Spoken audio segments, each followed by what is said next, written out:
네, 뭐 오늘도 뭐 수업을 진행할 거는 그 진도를 따로 나갈 건 아니고요. 오늘까지는 진도가 진행될 건 아니고 그 또 몇 가지 또 알아두시면 도움이 될 만한 정보에 대해서 이야기를 하려고 하는데 음, 사실 이제 전반적인 근데 왜 빔 프로젝트가 안 나오지?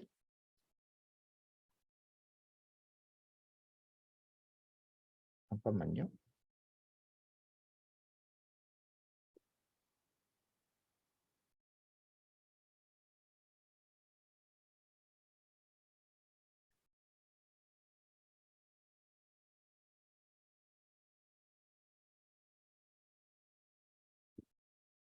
빔 프로젝트가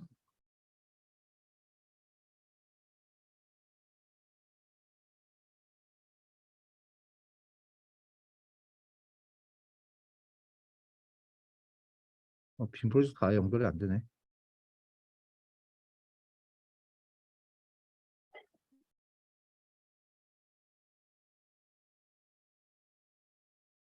그러면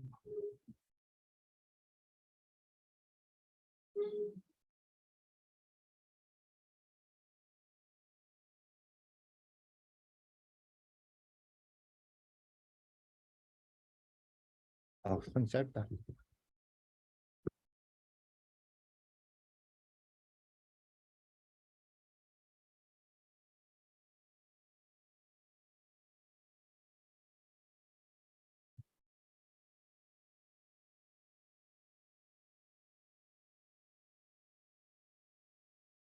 네.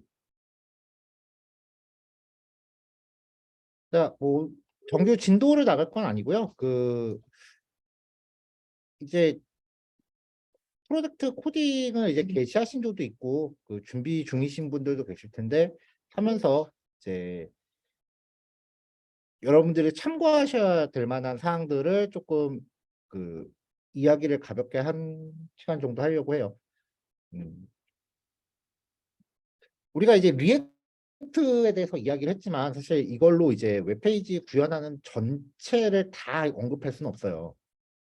기한도 제한적이고 그다음에 제가 리액트를 만든 장본인도 아니기 때문에 리액트의 모든 기능을 알고 있지는 않다고요. 그러니까 컴퓨터 관련해서 공부하는 프로그래밍에서 공부하는 거는 그 안에 들어있는 내용이 중요한 게 아니라 앞으로 여러분들이 새로운 내용을 어떻게 찾아서 연구하는지가 제일 중요해요. 그러니까 수업에서 다루지 못한 내용들은 앞으로 이제 여러분들이 스스로 학습을 해야 되는데 적어도 이제 뭔가 공부할 거리는 있어야겠죠, 당장은. 아, 일단 제일 많이 쓰는 거, 그 회원가입 같은 거 구현할 때 이제 우편번호 검색이 들어갈 거예요.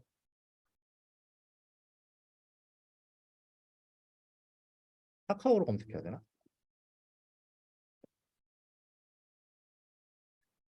다음이구나.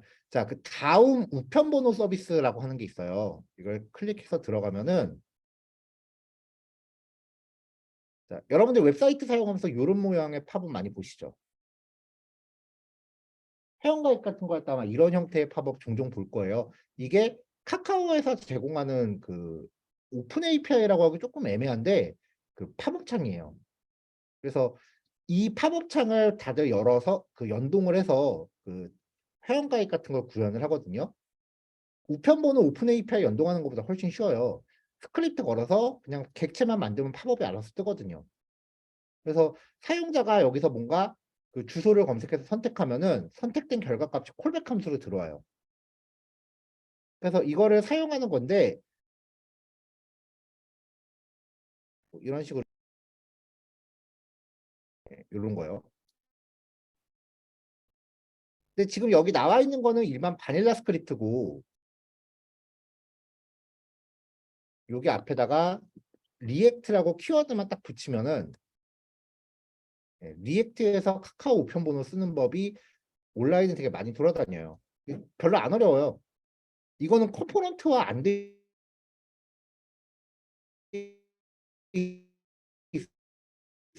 있어요. 제가 찾아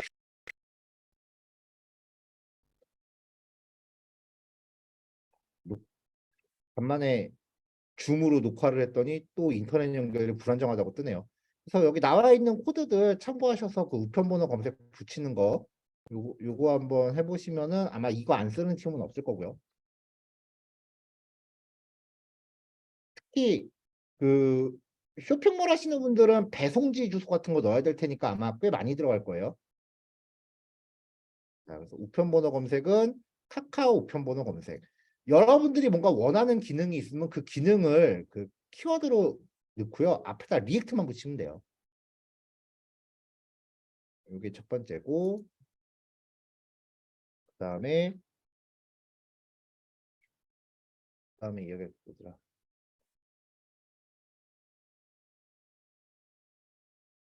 어, 아, 이제 결제 기능을 넣으셔야 되는 분들이 더러 계신데 원래 결제 기능은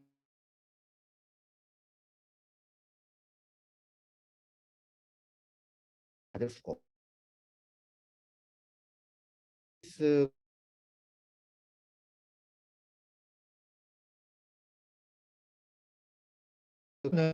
그 일반 카드 결제, 그다음에 네이버 페이, 카카오페이, 뭐 기타 등등 페이코 이런 페이 그 결제 서비스들 많잖아요.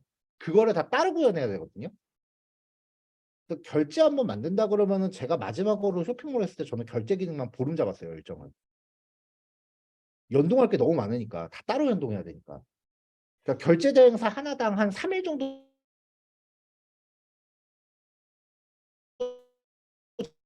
잡고서 작업하니까 한 5개 연동하고 날이 보름이지 실제로는 3주 정도 걸렸어요, 결제 작업하는데. 근데 이 아임포트라고 하는 이 서비스가 한 번만 연동하면 그런 결제 서비스를 한꺼번에 그냥 다 통합 연동해주는 사이트인데 얘네가 테스트 결제를 지원을 해요.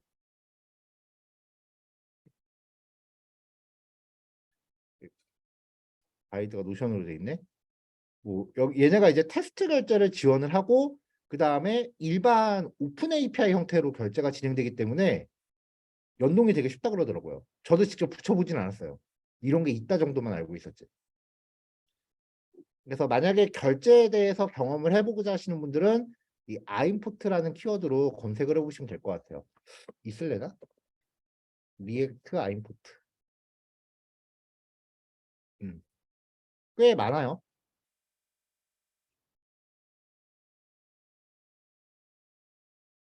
이런 식으로 이제 찾아보시면 되고요.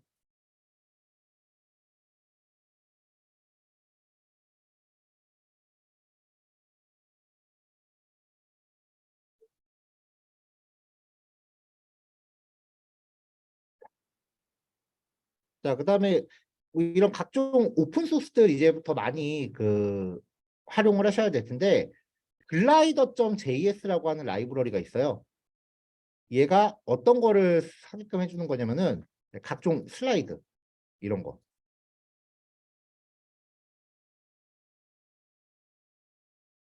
아니면 이렇게 통째로 넘기는 거 주로 메인 화면 같은 거 만들 때 이런 거 많이 들어갈 거예요. 네. 이런 거를 이제 처리해주는 그 라이브러리인데 쓰는 법도 되게 잘 돼 있고요. 그리고 리액트 글라이더라고 검색하면은 이제 리액트용으로도 나와 있습니다. 리액트 글라이더라는 게 있어요. 그리고 확인하면은 여기 사용하는 방법. 얘네는 그냥 컴포넌트가 잘 돼 있어서 내가 슬라이드 시키고 싶은 화면들을 div 단위로 넣고 글라이더라는 컴포넌트로 넣은 다음에 그냥 속성들만 또르륵 매겨주면 돼요. 그럼 이 속성이 뭔지만 내가 알면 되겠지. 자세한 내용은 여기 레파시토리 찾아가서 레퍼런스를 확인해 보시면 될 것 같아요. 여기 옵션 값들이 무슨 의미인지 여기 나와 있죠. 걱정하지 마요. 그냥 구글 번역 한번 돌리면 돼. 프로그래밍 관련된 거는 번역 정확도가 꽤 높아요.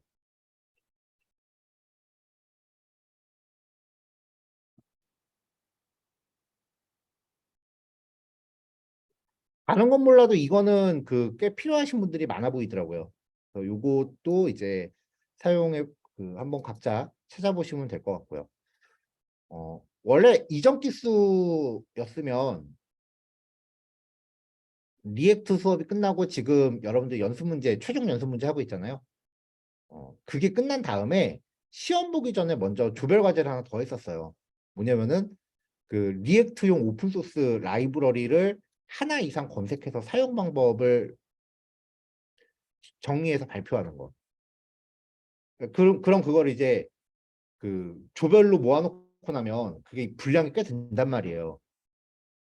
그래서 이제 프로젝트 진행하기 전에 서로 그런 식으로 정보를 한번 공유하고 이제 진행을 했었는데,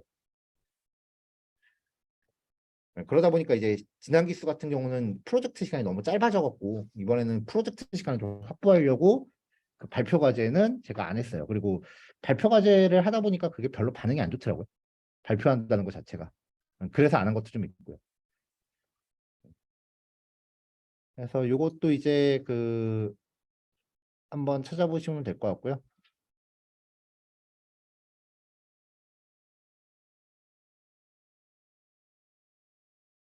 리액트 풀페이지. 아,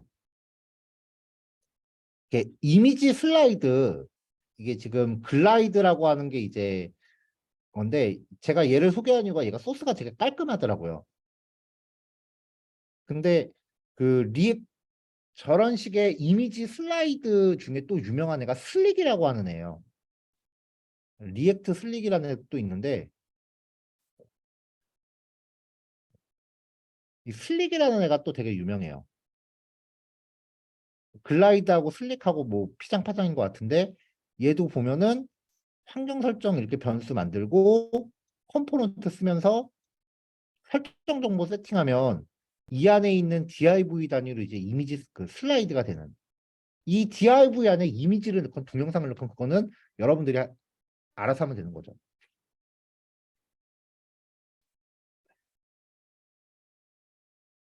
글라이더하고 슬릭하고 두 개가 리액트 입장에선 거의 비슷비슷하니까 우열을 가리기 힘드니까 둘 다 살펴보시면 될 것 같아요.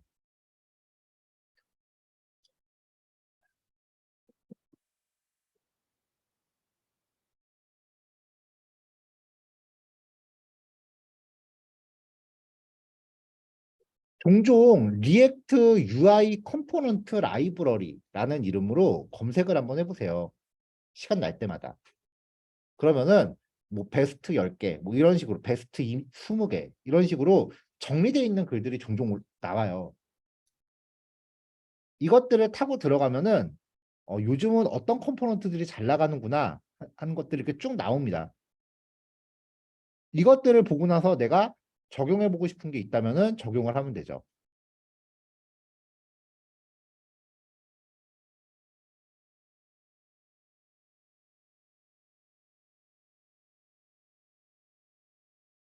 그래서 대부분의 화면상의 화려한 효과는 여러분 장담하건대 여러분들이 뭘 상상하건 이미 라이브러리화 돼서 나와 있을 거예요. 그러니까 이제 어느 정도 그 데이터 연동하는 게 내가 그 섭렵이 되면은 그 다음부터는 정보력 싸움이에요. 누가 얼마나 더 많이 검색해서 알고 있느냐. 그런 것들에 대해서도 좀 잘 정리를 해 놓으시길 바래요.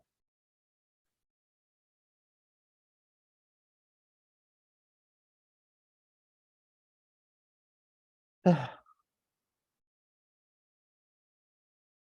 일단 1교시는 요것만 얘기할 거고요. 한 교시 더 진행을 할 건데,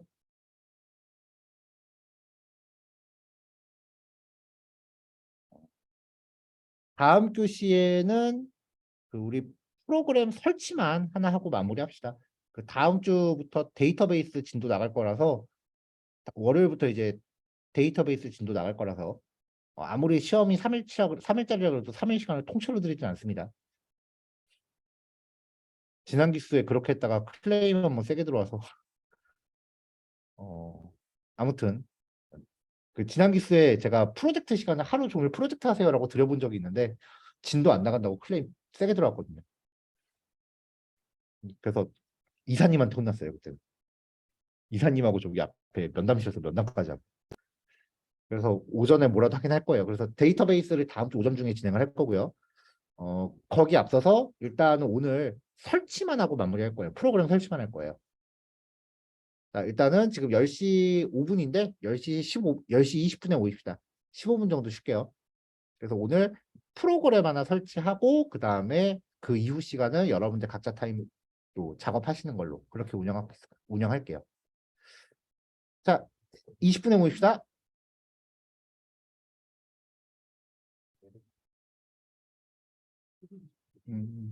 예, 지금 톡방을 지금 봤는데 그 이야기하면은 오늘 제출하면은 왜 무조건 100점이라 그랬잖아요. 그게 설마 오늘 내겠어 싶어서 그냥 적은 거니까 신경 쓰지 마세요. 음, 어, 이게 문제 나 진짜 열심히 만들었어. 오늘 낼 사람 없을 거라고 생각하고 그 오늘 내면 무조건 100점 타이틀 건 거니까 너무 신경 쓰지 마세요. 아 그리고 여기 그 뭐냐 그 톡방에 그 점수 기준 적을 때 제가 잘못 적은 게 있는데 언제까지 내면은 100점, 90점 그렇게 적었잖아요. 그게 최소 그 점수 주겠다는 거예요. 그 날짜까지 제출하면. 그러니까 오늘 내면 그냥 무조건 100점 주겠다는 얘기를 한 거였는데 나도 못할 것 같은데 나한테 시켜도.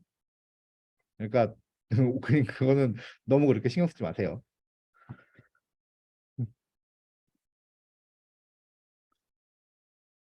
자, 일단 월요일부터 사용할 프로그램을 오늘 설치만 좀 해놓으려고 하는데요. 그 일단은 맥 사용자분들 위주로 먼저 설명을 할게요. 어, 다보미님 거기서 자면 되게 잘 보여 나. 아, 뭐 붙이는 거야? 아, 자, 그 MySQL.com이라는 사이트가 있어요. 일단은 맥 사용자분들 기준이에요. 자, 여기서 접속한 다음에 스크롤 맨 밑으로 내리면은 다운로드라고 하는 섹션 중에 MySQL 커뮤니티 서버라는 게 있어요. 요거를 클릭하고 들어오면 맥OS 자, 여기 중에 이제 타르 아카이브라고 되어 있는 애들은요. 이 타르라고 하는 건 맥이랑 리눅스에서 쓰는 압축 파일이에요. 그러니까 얘네들은 뭐냐면은 압축 파일을 내려받아서 압축 해제하고 직접 수동 설치하는 거예요. 근데 맥은 뭐 굳이 그럴 필요 없고요. DMG 아카이브라고 하는 거는 그 예전에 우리 처음에 컴퓨터 기초 이야기 할 때 한번 했었는데 그 잠시만요. 제가 태블릿을 좀 아이고 태블릿을 좀 세팅 좀 할게요. 잠시만요. 미안해요.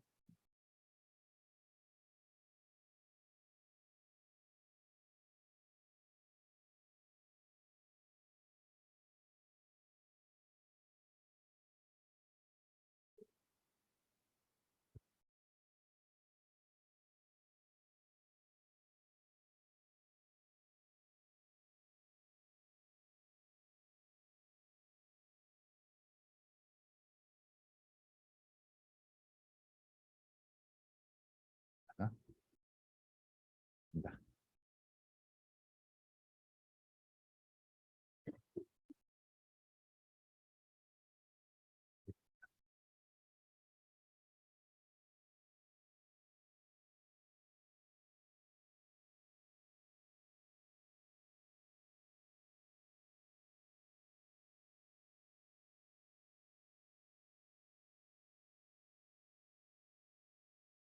자, 다시요. 그 DMG라고 하는 게 우리 그 프로그래밍 들어가기 전에 그 컴퓨터 일반에서 한번 나왔었던 얘기인데 요즘은 CD를 잘 안 쓰죠. 그래서 CD를 이제 컴퓨터 안에서 인식할 수 있는 파일 형태로 가져오는데 이게 대표적인 확장자가 ISO예요. 이 ISO는 윈도우랑 맥에서 동시에 인식을 해요. 근데 DMG라고 하는 애는 얘는 맥 전용 CD-롬이에요.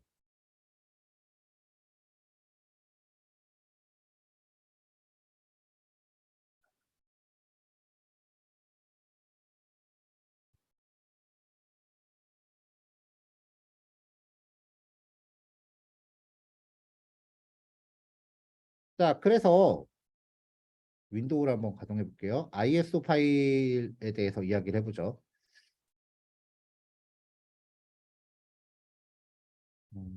ISO 파일이 뭐가 있나?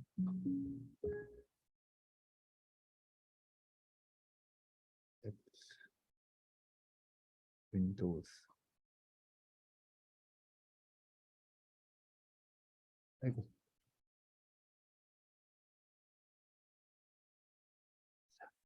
자, 지금 여기 제 컴퓨터에 ISO 파일이 하나 있어요.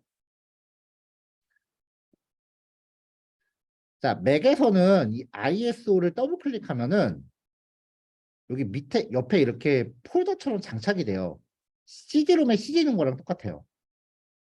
그래서 프로그램 사용할 때 그 맥 사용자분들 ISO 파일 이렇게 더블 클릭해서 이렇게 폴더 열리면 여기서 바로 쓰시는 분들이 종종 계신데 맥은 그렇게 쓰는 게 아니라 이거는 CD롬에 CD 넣은 거기 때문에 재부팅하면 없어져요.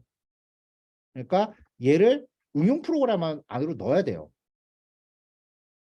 아이고 아이고 아이고. 자, 맥은 그렇게 사용하는 거고요. 윈도우 같은 경우도 ISO 파일을 어떻게 쓰는 거냐면은 얘를 마우스 우클릭하면은 CD롬이니까 탑재라는 메뉴가 있어요. 이거를 클릭하면은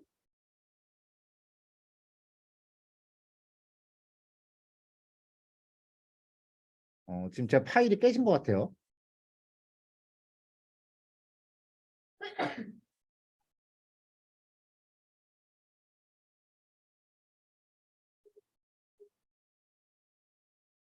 네, 탑재 하면은 이렇게 왼쪽에 DVD 드라이브라고 하면서 이렇게 장착이 되거든요. 그럼 여기서 이제 더블 클릭, 이거 CD롬이니까 더블 클릭해서 깔고 나서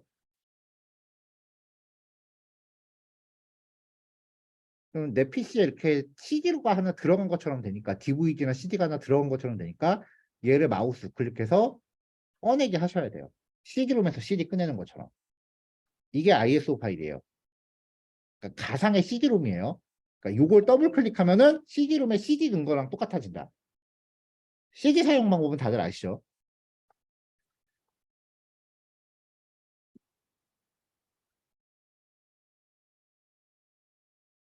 자, 그 다음에 이제 그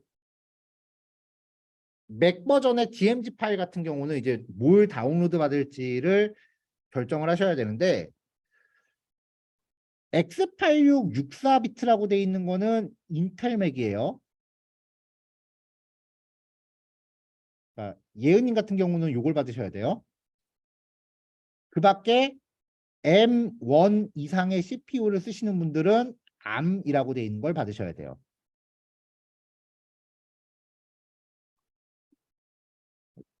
이거 헷갈리지 말고 잘 선택하세요. 본인이 인텔 맥이면은 X86 64비트, 그 다음에 M1 이상 버전, 혹은 M2 버전의 맥이면은 암이라고 돼 있는 거 같으세요. 이거 잘못 가면 컴퓨터 날아가니까 잘 선택하세요. 자, 저는 암 버전이니까 얘를 받을게요. 자, 다운로드를 받으려고 하면은 로그인하고 회원가입하라고 뜨는데 여기서 좀 당황하시는 경우가 있더라고요. 밑에 보시면 다 필요 없고 그냥 다운로드 받을래요라는 게 있어요. 얘를 클릭하면은 로그인 안 해도 다운로드 됩니다.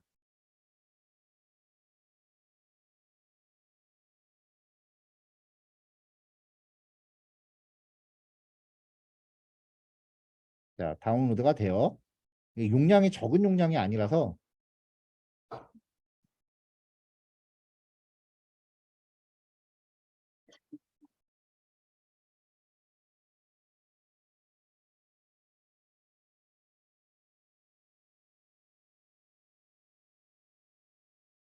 자, 이렇게 되고요. 자, 그 다음에 이제 제가 단톡방에 한 그저께쯤인가 MySQL 관련된 수업 자료를 미리 다 싹 올려놨어요.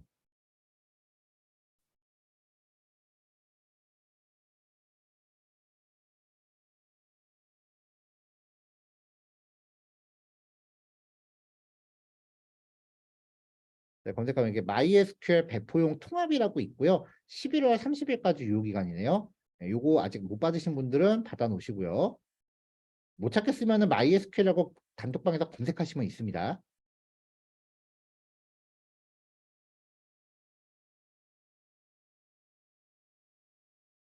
자, 얘기하는 사이에 맥 버전이 다운로드가 다 됐는데요.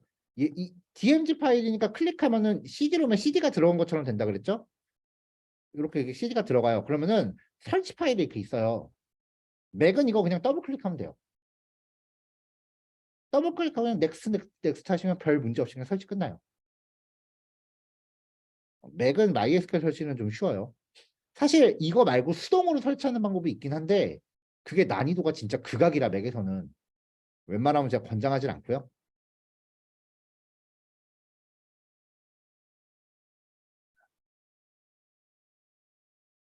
자, 한편 윈도우 같은 경우에도 여기 인스톨러가 있는데요.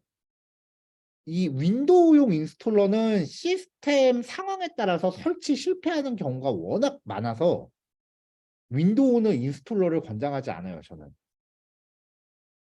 윈도우는 수동 설치를 하셔야 돼요. 자, 근데 이 압축 파일 여기서 힘들게 내려받지 말고요.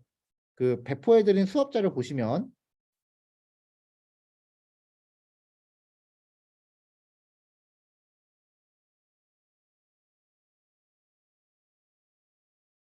자, 제가 그날 그 배포해드린 파일 보시면은 여기 설치 파일이라고 해서 이게 MySQL 압축 파일을 같이 드렸거든요.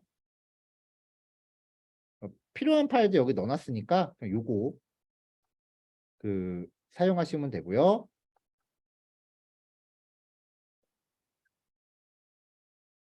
자, PPT에서 우리 설명은 나중에 하기로 하고 10페이지로 가세요.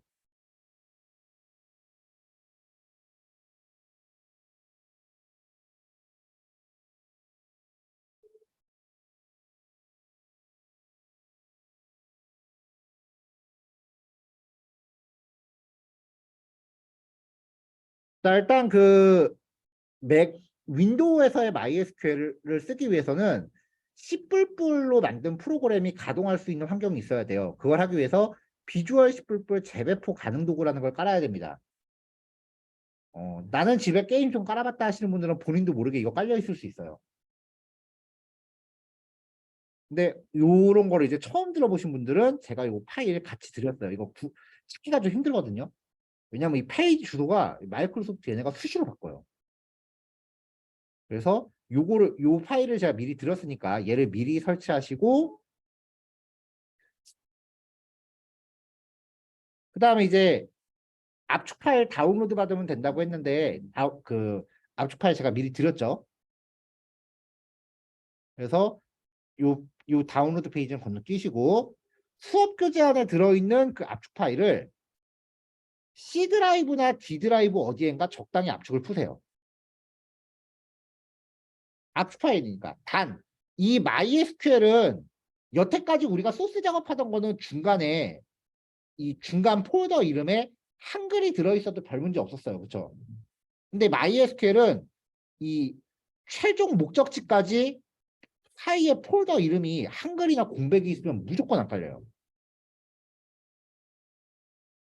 저번에 보니까 뭐 그 어딘가 폴더에 뭐 코딩 이런 식으로 한글로 이제 이 폴더 만들어 놓고 그 다음에 여기 무슨 폴더 만들고 이렇게 중간중간에 폴더 이름 한글로 되어 있는 경우를 제가 몇 번 봤는데 여태까지는 큰 문제가 없어서 그냥 이야기를 안 했지만 MySQL은 이렇게 한글 폴더가 중간에 있으면 무조건 문제 생기니까 다른 위치에다 압축을 해제하셔야 되고요.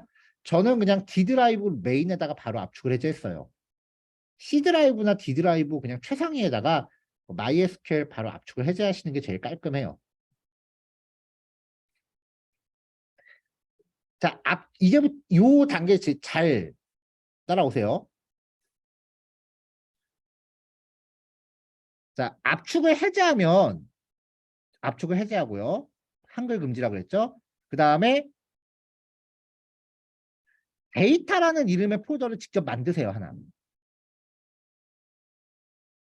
데이터라는 이름의 폴더를 직접 만들고요. 그 다음에 폴더 빈 데서 마우스 우클릭해서 새로 만들게 한 다음에 빈 텍스트 문서를 하나 만드세요.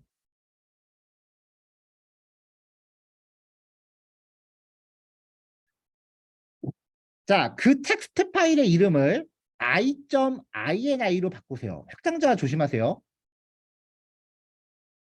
INI가 윈도우에서 쓰는 환경 설정 파일이에요. 그러니까 우리 리액트로 치면은 왜 env. 무슨 무슨 파일 있었죠? 그런 역할을 해요. INI가. 자, 이 파일을 확장자를 바꾸고 메모장으로 열어서 지금 여기 나와 있는 이 내용을 직접 기입하세요. 진짜 조심해야 되는 게 오타가 나도 나중에 어디가 잘못됐다라고 안 짚어줘요. 에러 메시지 같은 거 그렇게 친절하게 안 나와요. 그래서 설치에 실패하면 처음부터 정과정을 다시 짚어봐야 돼요. 일단 제일 많이 나오는 게 여기 오타예요. 자, 베이스 dir에다가 MySQL의 압축이 해제된 폴더 경로를 넣습니다.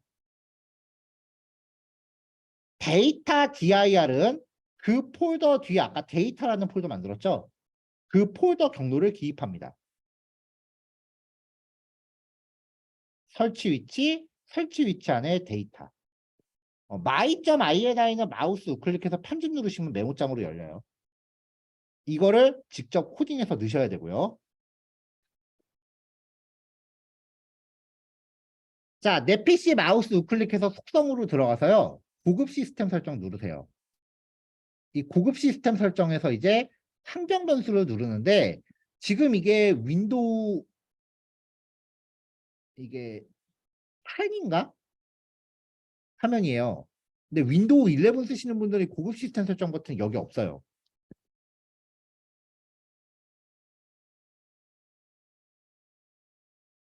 자, 내 PC 마우스 우클릭해서 속성. 그럼 이제 이런 화면이 나오는데 만약에 화면이 이렇게 좁게 나온다라고 하면 화면을 늘리세요. 왜냐면은 고급 시스템 설정 화면이 여기 오른쪽에 있는데 화면이 좁히면은 밑으로 이렇게 튀어나오긴 하는데 숨어 있어요. 화면을 늘리시면은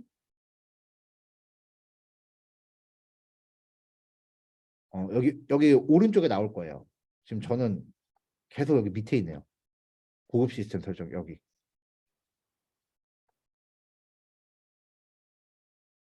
아, 이 고급 시스템 설정. 조금 전에 오른쪽에 나오는 게 윈도우 10이구나. 윈도우 10이 오른쪽에 나올 거예요. 이 고급 시스템 설정을 누르면은 그 다음부터 화면이 똑같습니다.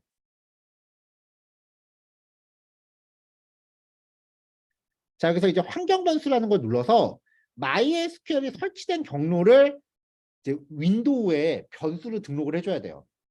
환경 변수가 뭔지는 그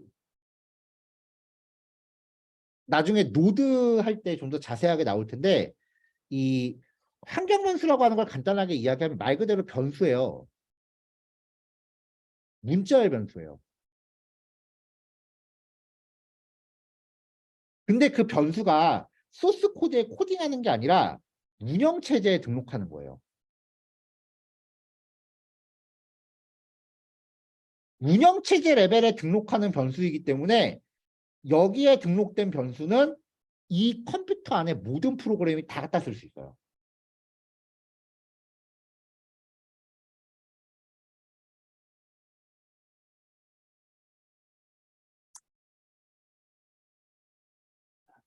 이 환경 변수 칸 중에 칸이 두 칸으로 나뉘어요. 어, 첫 번째 위에 있는 거는 현재 로그인한 사용자한테만 종속되는 변수고 아래쪽에 있는 거는 사용자를 막론하고 전역적으로 설정되는 변수인데 여기서 밑에 거를 씁니다. 새로 만들기 누르고요. MySQL 언더바 홈 변수 이름이니까 대소문자 가리셔야 돼요. 그리고 나서 MySQL 설치 폴더 경로를 기입을 합니다.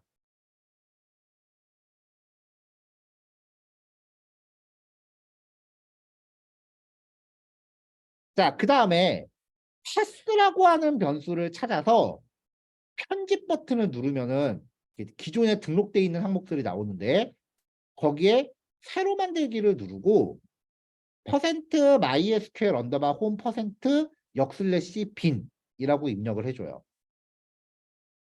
자, 여기 앞뒤에 퍼센트가 붙어 있으면 다른 환경 변수 값을 여기다 여기서 쓰겠다는 거예요. 그럼 아까 좀 전에 MySQL 홈이라는 변수가 D 드라이브 밑에 뭐 MySQL 뭐 8.20 뭐 밑에 뭐 어쩌고 저쩌고 이렇게 실제 MySQL에 탑재된 폴더 경로를 기입한 거잖아요. 이거 이해되나요? 이 MySQL 홈이라는 값이 실제 MySQL에 설치되어 있는 경로를 이렇게 가져온 거잖아요. 그렇죠? 이 경로 값을 여기에서 끌어다 쓰겠다는 거예요. 마치 임포트 하듯이. 그러니까 이렇게 등록하면 이게 정석인데 윈도우 10이 자체 버그가 있는지 이렇게 등록하면은 재부팅하고 나면 이 변수 값을 못 가져오더라고요. 원래는 이게 정석인데 그래서 윈도우 10 이상 버전 쓰시는 분들은 여기에 퍼센트 MySQL 언더바 홈이라고 기입하지 마시고요. 자, 이거 놓치지 마세요. 잘 들으세요. 퍼센트 MySQL 언더바 홈이라고 기입하지 마시고요. 그 여기다가 실제 D 드라이브 안에 어디 안에 이렇게 실제 경로값을 그냥 다 넣으세요.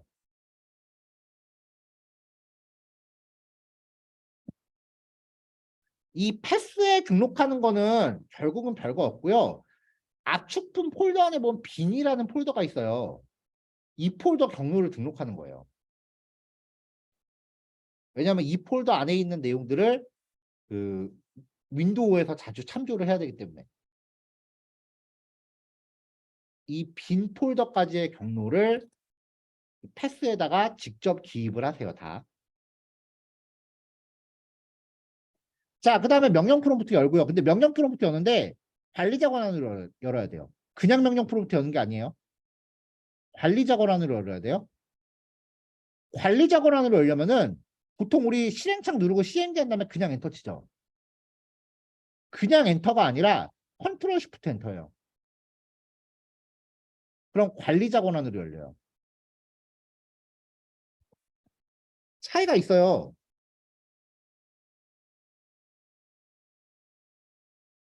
그냥 윈도우 키 I 누르고 CMD 누르면은 그냥 이렇게 명령 프롬프트가 바로 짠 뜨고 마는데 윈도우 R 누르고 컨트롤 시프트 P 누르면은 컨트롤 시프트 엔터 누르면 네, 이렇게 한번 물어봐요. 디바이스 변경을 허용할 건지. 그래서 예라고 누르면 명령 프롬프트 제목에 관리자라고 떠요. 그냥 실행한 거랑 관리자 권한을 갖고 실행한 거랑 완전히 차원이 달라요. 이렇게 되면 실제 운영체제에 있는 어떤 기능을 내가 건드릴 수가 있게 되거든요.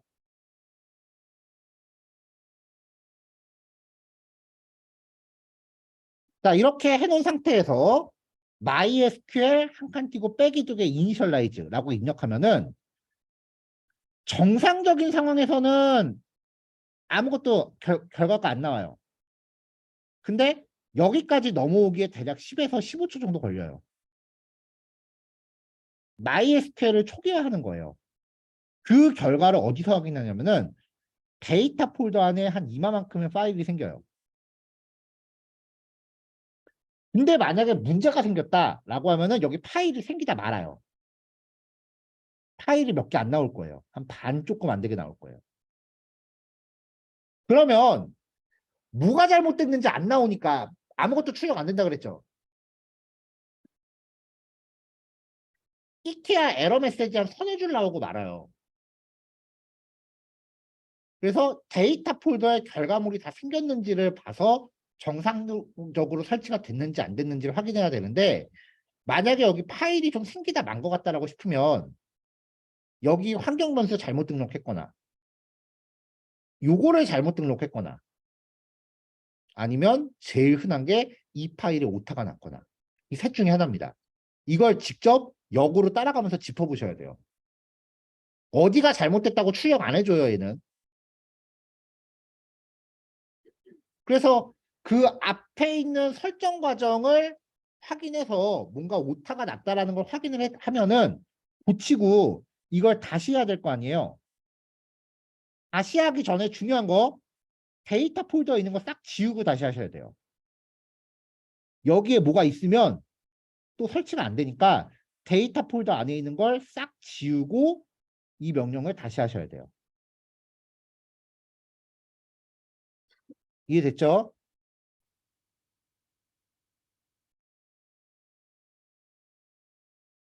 자, 좀 전에 거는 이제 초기화를 한 거고 설치합니다. 계속 관리자요. MySQL d 빼기두개 인스톨.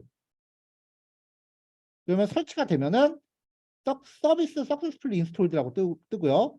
그다음에 가동을 시작합니다. 네스타트 MySQL. 그러면 정상적으로 이렇게 시작을 합니다. 여기까지 해놓으면 그 다음부터 이제 재부팅하면은 바로 MySQL이 실행이 될 거예요. 그 재부팅하면 바로 가동 중인 상태가 될 거예요. 근데 MySQL은요, 여러분들 그 백엔드가 실행되는 게 눈에 보이나요? 따로 터미널을 가동시키고 있지 않은 이상 안 보이죠. 그렇게 눈에 안 보이는 상태로 실행되는 거를 백그라운드 프로세스라고 하는데 MySQL은 얘도 그 제이슨 서버처럼 백그라운드예요. 그래서 얘가 제대로 가동되는지 확인하려면 별도로 명령 프롬프트 열어서 접속을 해야 돼요. 근데 MySQL은요, 자체적으로 아이디랑 비밀번호를 관리합니다. 그러니까 MySQL 안에 아이디가 없으면은 접근이 안 돼요. 근데 좀 전에 지금 막 설치했는데 아이디가 있을 리가 없잖아요. 그래서 MySQL이요, 기본적으로 최고 관리자 아이디는 공통적으로 내장을 하는데 최고 관리자 아이디요. 이 최고 관리자의 아이디가 루트예요. 그래서 보통 루트 계정 혹은 루트 권한이라고 얘기하면은 시스템을 막론하고 최고 관리자 권한을 뜻해요. 이 루트의 비밀번호를 확인하려면 데이터 폴더 안에 확장자가 ERR인 파일이 있을 거예요. 얘를 메모장으로 열면은 임시 비밀번호가 이렇게 보입니다. 이걸로 로그인을 해야 돼요. 맥은 아마 루트 임시 비밀번호 없을 거예요. 비밀번호가 설정 안 된 상태로 나올 거예요, 아마. 자, 여기부터는 맥과 윈도우 공통입니다. 맥은 터미널 실행하시면 되고요. 자, 명령 프롬프트를 그냥 평상시처럼 여세요. 기존에 열려있던 거 닫고 일반 사용자 권한으로 명령 프롬프트를 실행하고, 왼 동그라미 실행하고, MySQL 접속 명령은요, MySQL 한 칸 띄고 -u. u는 유저의 약자예요. 유저 이름은 루트고 -p 패스워드 입력하겠다 라고 하면은 여기서 엔터 치면 이제 비밀번호 입력하라고 이렇게 뜹니다. 여기에다가 아까 확인한 임시 비밀번호 넣으시면 돼요. 맥 쓰시는 분들은 초기 비밀번호가 아마 없는 상태일 거니까 그냥 엔터 치세요. 윈도우 쓰시는 분들은 아까 임시 파일에 있는 비밀번호 확인하셔야 되고요. 그러면 이제 입력 커서가 MySQL에 접속한 상태로 바뀌어요. 이렇게. 근데 임시 비밀번호 아까 되게 복잡했잖아요. 매번 그거 입력하기 빡세니까 관리자 아이디의 비밀번호를 바꾸자고요. 얼터 유저 루트라는 아이디, 로컬호스트 시스템의 루트라는 아이디에 비밀번호를 바꿀 거예요. 그래서 비밀번호 변경 명령어 넣고 여기 끝에 사용할 비밀번호 입력합니다. 여기서는 우리 공식 비밀번호를 썼어요. 여러분들이 원하는 비밀번호 쓰셔도 됩니다. 대신에 잊어버리지만 마세요. 이 이거는 시스템의 관리자 계정 비밀번호이기 때문에 비밀번호 잊어버리면 대책이 없어요. 시스템 다시 깔아야 돼요. 윈도우는 그나마 폴더 지워버리고 다시 깔면 그냥 끝나는데 맥은 MySQL 삭제가 되게 빡세요. 차라리 나랑 포맷하겠어. MySQL 지우는 게. 잊어버리지 마세요. 이 비밀번호. 진짜 대책 없어요. 루트 비밀번호 잊어버리면. 자, 이렇게 해서 비밀번호를 변경을 하고 엑시트 명령 내려서 종료합니다. 그럼 다시 윈도우로 돌아가요. 이제 바뀐 명령어가 적용되는지 확인해 봐야죠.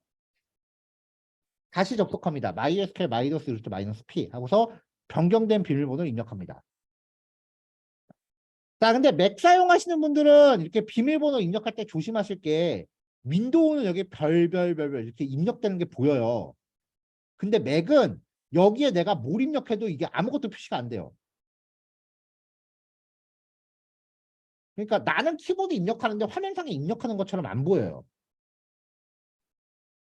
그리고 백스페이스도 안 먹어요. 맥 쓰시는 분들은 잘못 입력했다 싶으면 그냥 엔터 쳐버리세요. 틀리고 비밀번호 다시 입력하면 되니까.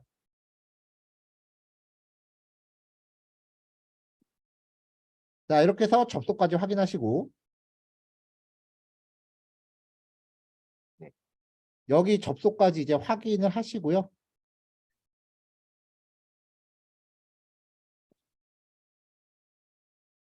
자, 그 다음에 그 여러분들 배포된 파일 보시면요. mysql dump.sql이란 파일이 같이 있을 거예요.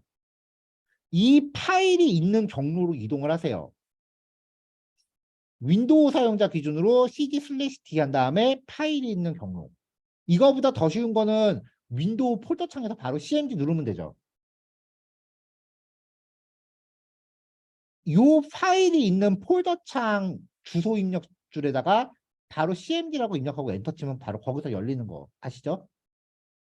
거기서 mysql -u 루트 -p 한 다음에 데이터 파일 이름을 mysql에 밀어 넣어라 라는 의미의 명령어를 내립니다. 그래서 mysql -u 루트 p 그다음에 요 파일을 밀어 넣어라요. 비밀번호 입력하면은 한 2, 3초 동안 내가 움찔움찔 한다가 이렇게 아무것도 안 나올 거예요. 그러면 다시 예제 데이터베이스가 잘 구축됐는지 확인합니다. 다시 접속하고요. 여기 화면에 나온 명령어를 차례대로 쓰세요. use mysql select 발표 from department라고 하면은 어디서 많이 보던 게 나올 거예요.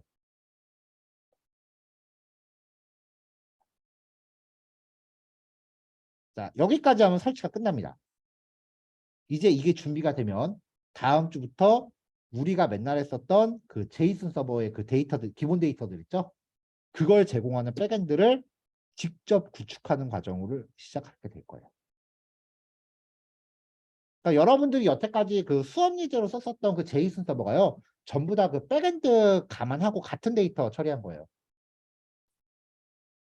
저는 과목이 바뀌어도 예제는 다 똑같아요, 매번.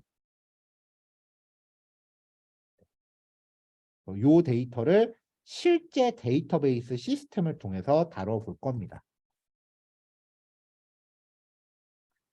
자, 요거 설치하셔서 요 SQL까지 결과 나오는 거 확인하시면 되고요. 요거 확인되면 요거 설치가 안 되면 월요일부터 진도 못 나가요. 그러니까 요거 설치까지 마무리하시면 되겠습니다. 보통 설치하는데 평균 1시간 정도 걸리거든요. 그러니까 오늘 오전에 요거 딱 마무리하시고 오후는 또 각자 작업하시면 될 거예요. 자, 여기까지 진행할게요.